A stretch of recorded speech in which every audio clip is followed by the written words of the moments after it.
Hello students, तो हम कर रहे थे एक्सरसाइज 4.1 क्वाड्रेटिक इक्वेशन। और क्वाड्रेटिक इक्वेशन लगभग हमने लास्ट तक पहुंच चुके हैं और इसका लास्ट क्वेश्चन अभी बचा हुआ है जो हमारे पास क्या दिया हुआ है। अ train travels a distance of 480 kilometre at a uniform speed.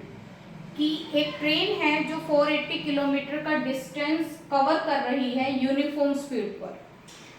फिर if the speed had been 8 kilometre per hour less, कि अगर उसकी speed 8 kilometre per hour less कर दी जाए तो it would have taken 3 hours more to cover the same distance. तो ये उसी डिस्टेंस को कवर करने में 3 घंटे ज्यादा समय लेगी। तो इसको हमने क्वाड्रेटिक इक्वेशन में फॉर्म करना है, पर इसमें क्या दिया हुआ है कि अगर उसकी speed 8 kilometre per hour less कर दी जाए, तो पर आवर लेस तो हम तब करेंगे ना जब हमारे पास स्पीड दी होगी। तो अगर स्पीड नहीं दी हुई तो हम इसकी स्पीड लेट करके चलेंगे, let the speed of the train.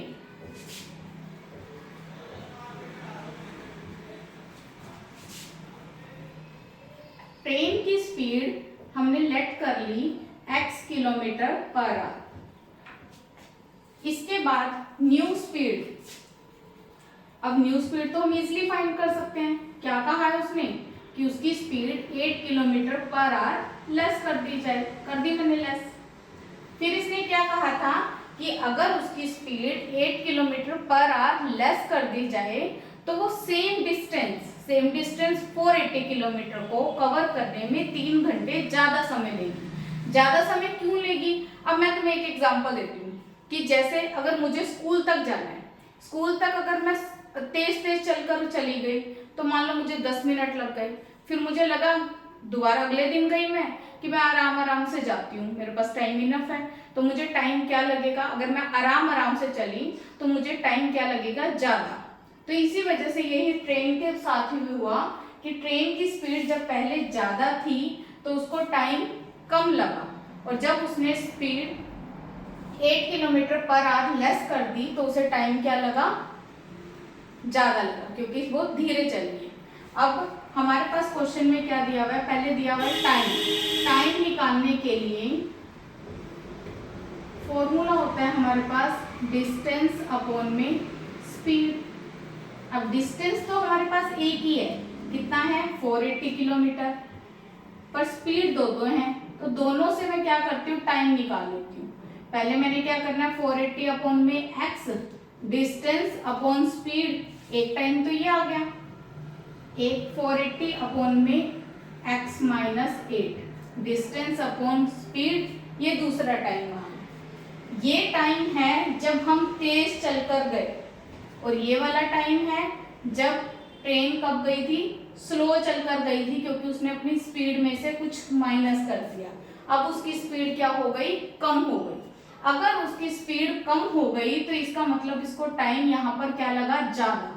तो ये वाली कंडीशन तो पहले से ज्यादा है, और ये वाली कंडीशन इसमें टाइम इसको क्या लगा है? कम लगा है, तो ये छोटी है। पर मैंने दोनों के बीच में कौन सा साइन डाला? Equal to. पर छोटी टर्म को बड़े के इक्वल करने के लिए इसमें कुछ ऐड करना पड़ेगा, और कितना ऐड करना पड़ेगा? ये टाइम था, टाइम उसको कितना ज्यादा लगा है? 3 घंटे ज्यादा। तो इसी में आप 3 अगर ऐड कर दोगे तो ये दोनों साइड क्या हो जाएंगी? इक्वल। अब हम क्या करेंगे? सोल्व करना सिर्फ 480 अपॉन में x माइनस 8, ये प्लस का है, इधर आएगा तो माइनस का। इसको सोल्व करने का भी मैं बहुत इजी मेथड आपको बता रही हूँ। देखो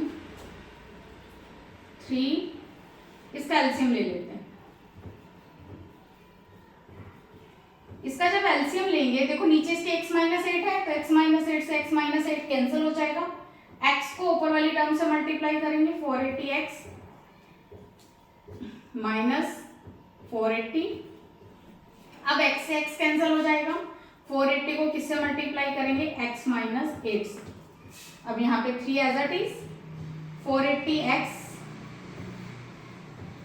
इस 480 को अंदर मल्टीप्लाई करेंगे, पर साइन ध्यान रखना है, प्लस माइनस माइनस, और क्योंकि मल्टीप्लाई कर रहे हैं जो साइन मुंह से निकल रहा है वही लगा दो, माइनस माइनस प्लस। 480 को 8 से मल्टीप्लाई करेंगे, करना मल्टीप्लाई, 0, 8 8 जा 64, 6 38। नीचे कितना दिया है इसको भी मल्टीप्लाई कर दो आप। x को x से मल्टीप्लाई किया x स्क्वायर, x को 8 से मल्टीप्लाई किया 8x।